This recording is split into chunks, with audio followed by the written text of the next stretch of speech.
Graham Creed with a weather update. And I'll just remind viewers that we are standing by to go live to Brisbane Airport. This is a shot now of the airport where journalist Peter Greste has landed. We know he has landed at the airport. And as you can see, there are a number of members of the media waiting for Peter Greste to walk out into the arrivals terminal. We are expecting that he will make a short statement to the media, and of course we will bring that to you as soon as it happens. Bali 9 ringleaders Andrew Chan and Muran Sukumaran have been denied a final judicial review by the Denpasar District Court. Earlier this week, Indonesia confirmed it plans to put the two Australians before a firing squad in the next round of executions. Chan and Sukumaran have been on death row since 2006 for attempting to smuggle heroin to Australia in 2005. More from the ABC's Indonesia correspondent George Roberts. There was a press conference held by the Denpasar District Court spokesman Hasaloan Sianturi, who announced that this judicial review attempt has been knocked back on the grounds that the lawyers for Andrew Chan and Myron Sukumaran have not put forward any new evidence, which under the Constitutional Court's ruling is what would have been required in order to trigger another judicial review. They've not been able to come up with that, and as a result, the court has struck out this application for a second judicial review. We thought that it was a foregone conclusion anyway, given that the government had said that all the courts had agreed that they weren't eligible for one anyway, but nevertheless, this is the final blow, or a final blow, to these two men's hopes of avoiding the firing squad. Now it's a rather anxious wait for them and their families.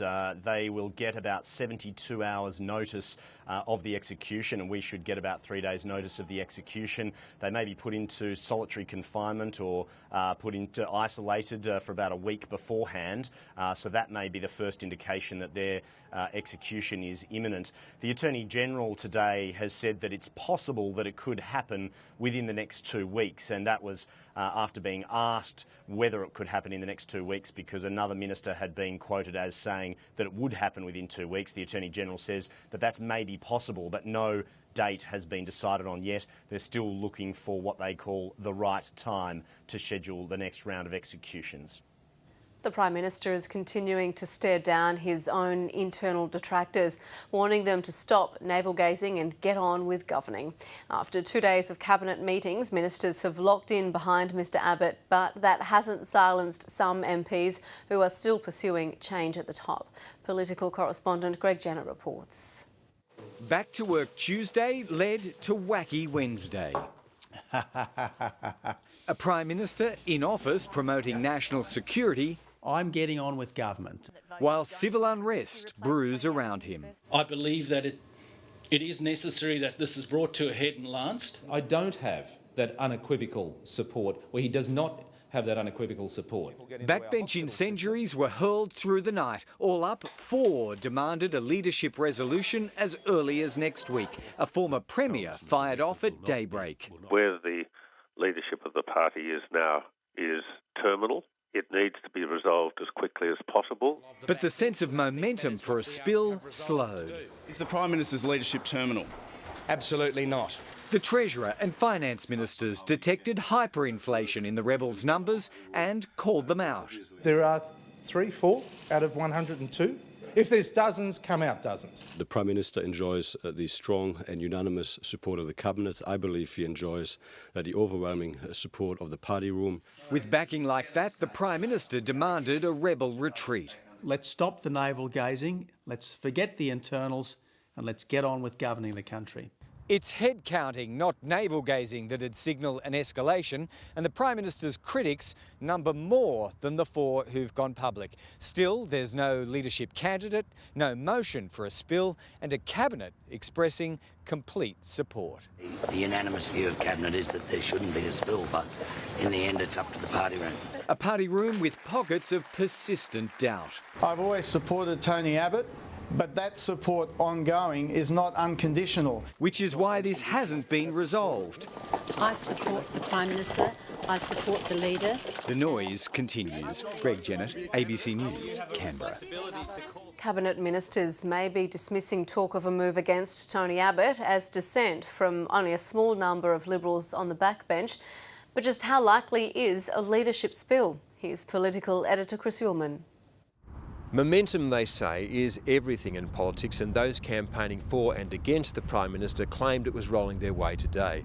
With 4 MPs now publicly disavowing their leader, the dissidents say there is a genuine backbench revolt afoot and the battle will end in a leadership spill at a party room meeting on Tuesday. Cabinet ministers believe the push has flamed out and paint the Gang of Four as a handful of the unhinged and disaffected. But that understates the strength of the sentiment. Most MPs won't declare their hand, but the ABC can identify 10 who would support a spill and another 20 who might. That's nowhere near enough to roll Tony Abbott, but it's likely to be an underestimate, and it's more than a quarter of the Liberal party room. Even if the Prime Minister survives next week, the attacks have diminished his authority, consumed his energies and extinguished his message. It's a long road back from here, and the dissidents, hoping to dispatch an unpopular Prime Minister, might kill the government instead. At least 23 people have been killed after a Taiwanese TransAsia Airways plane clipped a bridge and crashed into a river near the capital, Taipei. The fuselage of the aircraft has now been lifted onto dry land by cranes. Officials say 58 passengers and crew were on board when it went down. 15 are known to have survived. China correspondent Stephen McDonald reports.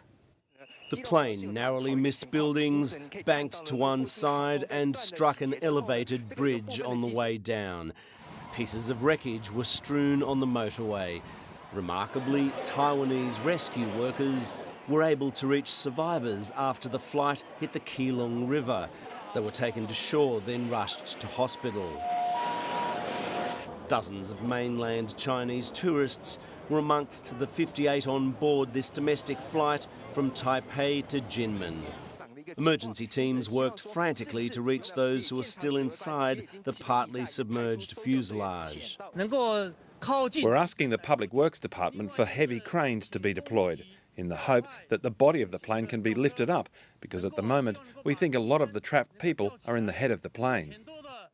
It's still not clear what caused the crash landing of this TransAsia turboprop plane. Police, the fire department and the military have struggled in difficult conditions. But with many of those on board still unaccounted for, the death toll is likely to rise. Stephen McDonald, ABC News, Beijing. The Prime Minister has pledged federal assistance to help fight a major bushfire in Western Australia's south. The fire, threatening the timber town of Northcliffe, has been burning for 6 days and was sparked by a lightning strike. The ABC's Joanna Manar gave us the latest from the town of Pemberton.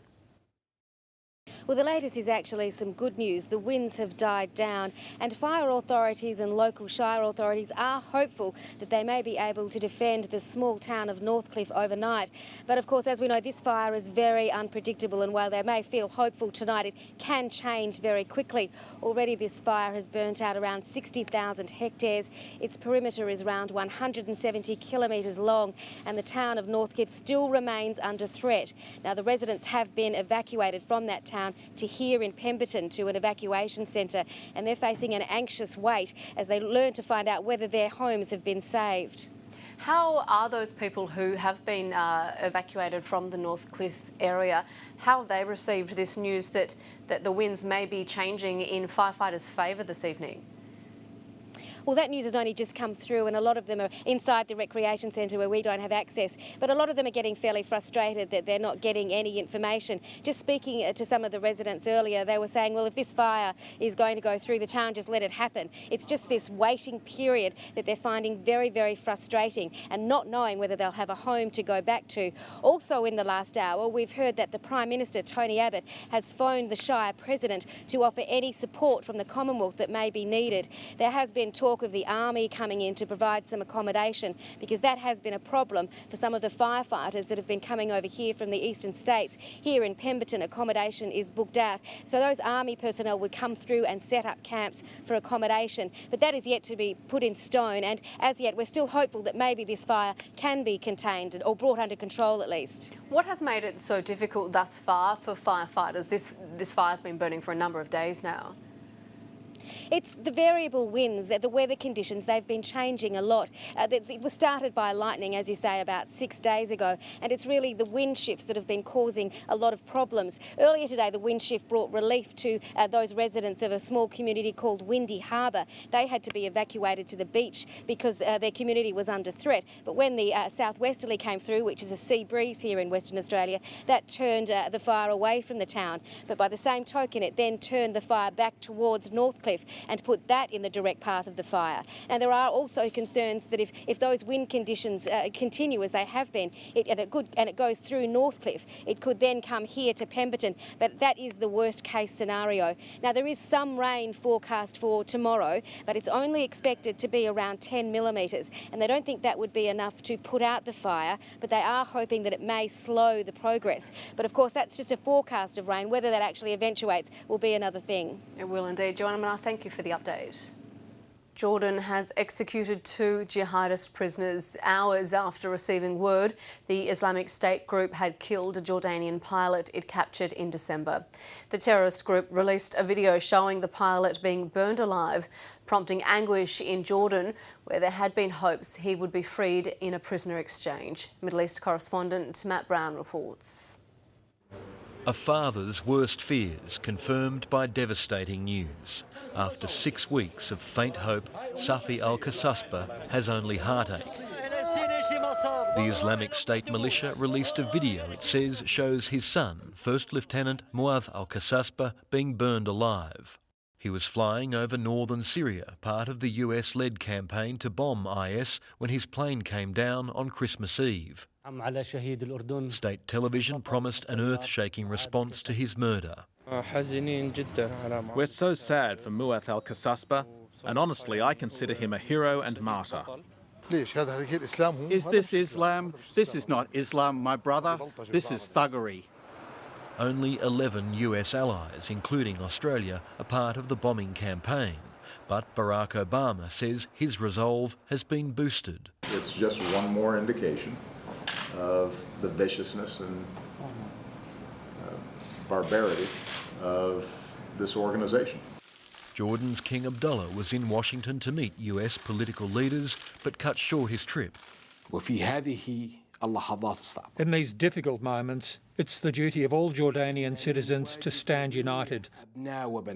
Jordan had said it was prepared to meet an early demand to swap the pilot for a failed al-Qaeda suicide bomber, Sajida Rashawi, but it never received proof the pilot was still alive. It reportedly executed her just hours after news of the pilot's death. Matt Brown, ABC News. Australian journalist Peter Greste is now back on Australian soil after being released from a Cairo prison. Let's go live to Brisbane Airport again, where the ABC's Kathy McLeish is still there. She's among that media pack that we can see behind you. Kathy, that crowd clearly has grown. It's definitely grown, and so has anticipation, Rachel. It's really rising here.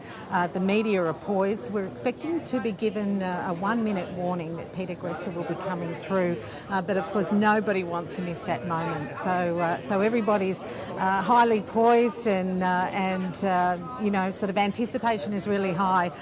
There's also great excitement among the supporters that have come to see him arrive. We've been watching people come through from the arrivals hall now. So that just is adding to the excitement. A couple of funny moments with people coming through and turning absent-mindedly towards this end and finding themselves facing a media pack. Some people have come out and taken photos of the media. So it's incredibly exciting. After 403 days, Peter Greste will be setting foot. And it looks like the media is getting poised. They're closing in on that door that we've seen so many people walk out of so far this evening as we've been waiting for the journalist Peter Greste to walk out. When he walks through those doors, I can only imagine the excitement and the sounds of pure joy that will probably ring out through the Brisbane airport. I'm getting goosebumps just thinking about it myself, Kathy. You must be on tenterhooks there. It's incredible, isn't it, Rachel? I mean, this is a home boy. He's a Brisbane boy.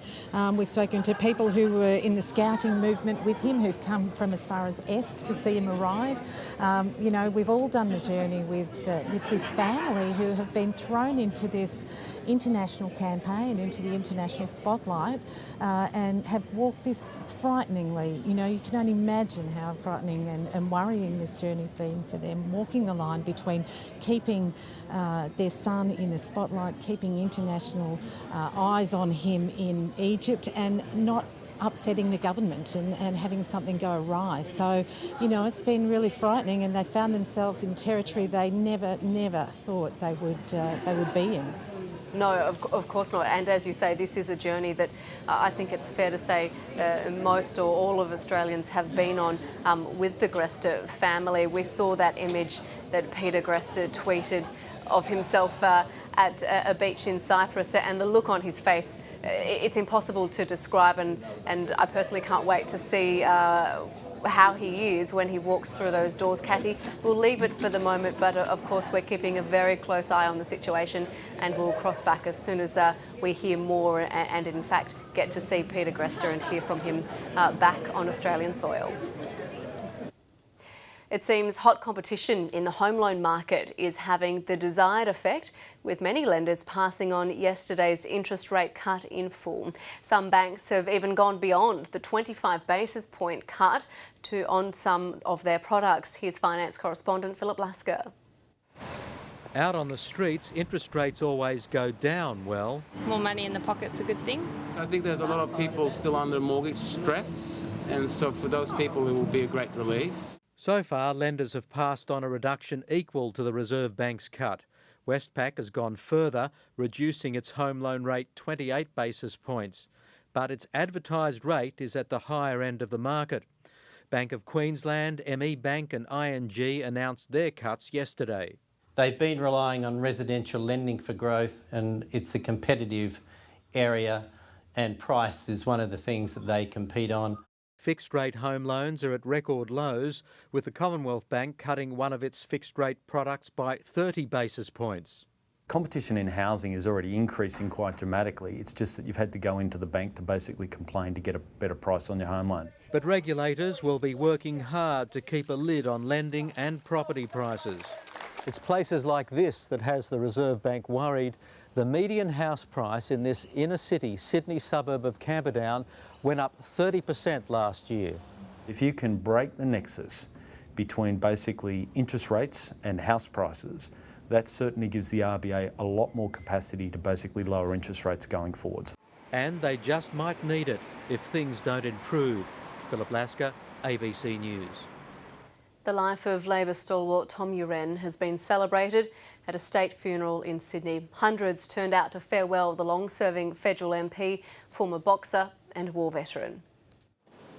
Labor luminaries turned out to farewell one of their own, while the public came to say thank you. He's someone who's always looked after the common person and taken that extremely seriously. Tom Uren organised every last detail of his own funeral. He told me I would be MC at this celebration more than a decade ago. And we'll go straight to Brisbane now, where Peter Greste is walking out with his family. There you can see a very elated Peter Greste, his family flanking him there.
Now, Peter, we've got a spot down here for you to chat there. One of the stands over here for easier.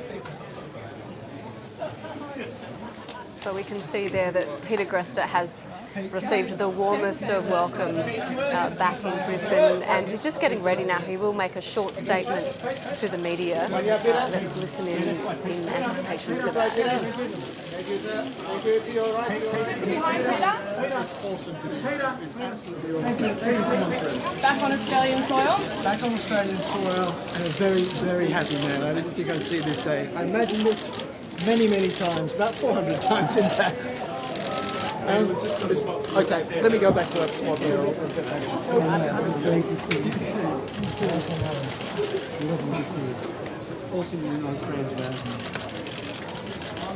So as you can see, a little bit of commotion there. Obviously, all those friends and family members so keen to welcome their beloved Peter Greste home. He is making his way to an area that's been sectioned off. You can see some microphone stands there where he will address the media. We'll listen in for that now. Hang on, everybody get their positions. Fall back. Fall back. We give everyone a chance.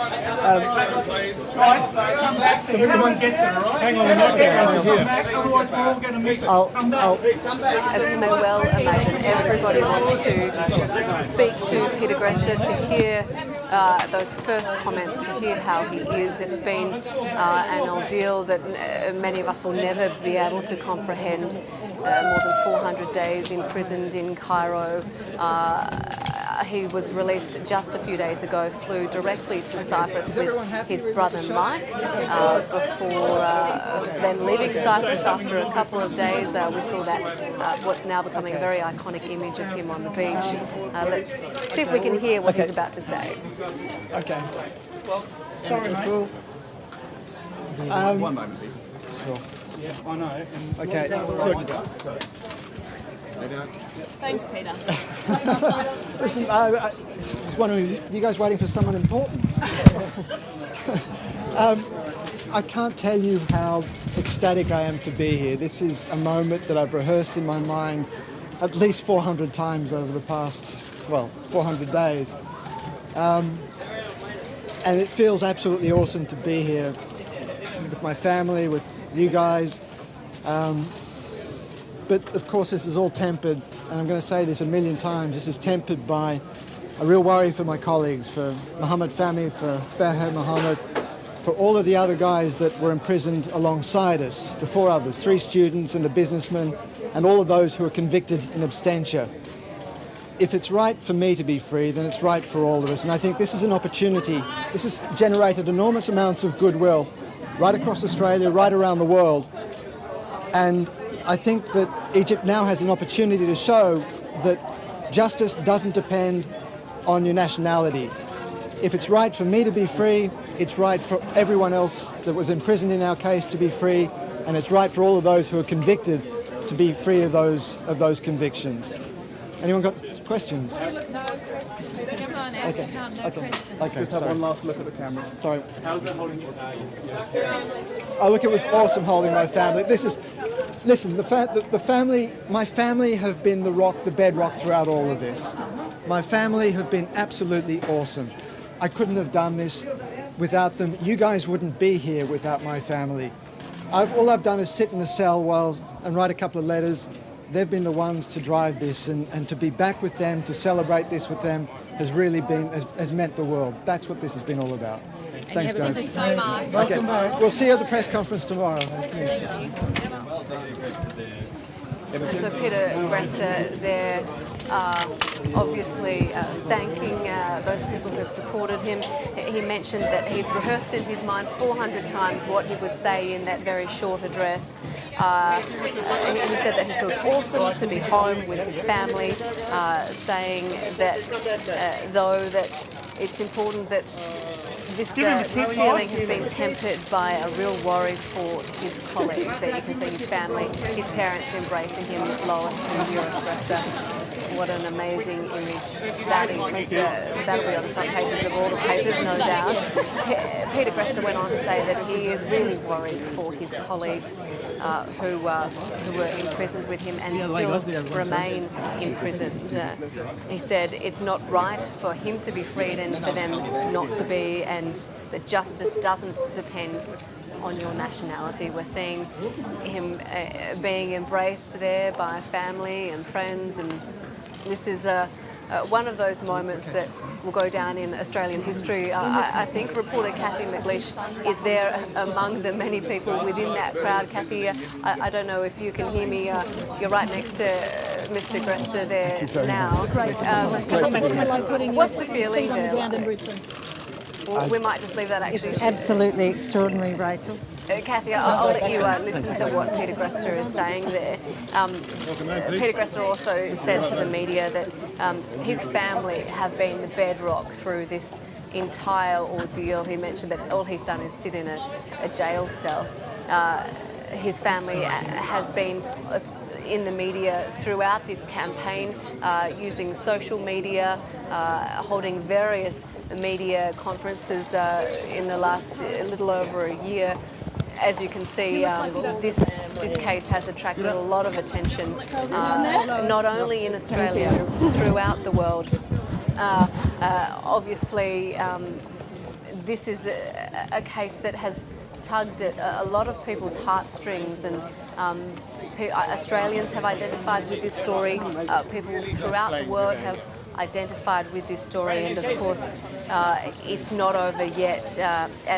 As Peter Greste mentioned, the Canadian Egyptian Mohammed Fahmy and the Egyptian national Baha Mohammed are still in a Cairo prison. The three of them were imprisoned at the same time. And Peter Greste has reiterated, he said it each time he's spoken lately, that his main concern now is their plight and trying to get them out of jail and let them experience this feeling that Peter Greste and his family would be going through right now. This is one of pure joy and pure elation, and we've seen him surrounded by his family. Supporters have come from near and far to welcome Peter Greste home, and you can see this media pack is still following Peter Greste. Of course, our camera is there too, to capture every moment of this exhilarating welcome home, his return to Australia, something that he said he's been thinking about every day while he was inside that prison in jail in Cairo. And I'll remind our viewers as well that it was on the 29th of December in 2013 that Peter Greste, the Al Jazeera reporter, as well as Mohammed Fidel Fahmy and Baha Mohammed were arrested by Egyptian authorities. And as we can see, for Peter Greste, at this point, this story has come to a very happy ending. The peace sign, what a smile that is on Peter Greste's face. I think he will be sleeping very well tonight. But of course, he has been at pains to mention that the plight is not over for his two colleagues, and we saw that interview, that first interview that he gave to his employer Al Jazeera, where he referred to his colleagues as brothers, that they were family, and there we go. Peter Greste jumping in the car, his mother there, Lois, getting in the front seat, and off they'll go home. I'm sure there'll be a few toasts and a lot more hugs and tears. Let's take the weather now.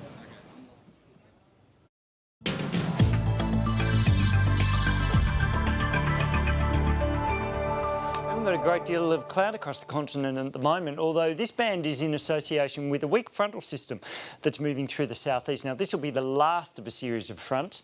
It is going to bring the potential of some showers along the coast of New South Wales tomorrow. Now, that's in combination with a high pressure system that's sitting in the Bight, and that's going to ridge out into the Tasman Sea, shifting those winds more southeasterly. But as far as rainfall totals go, we're really not looking at anything worthwhile with that. And that frontal system should move into Sydney over the next hour or two.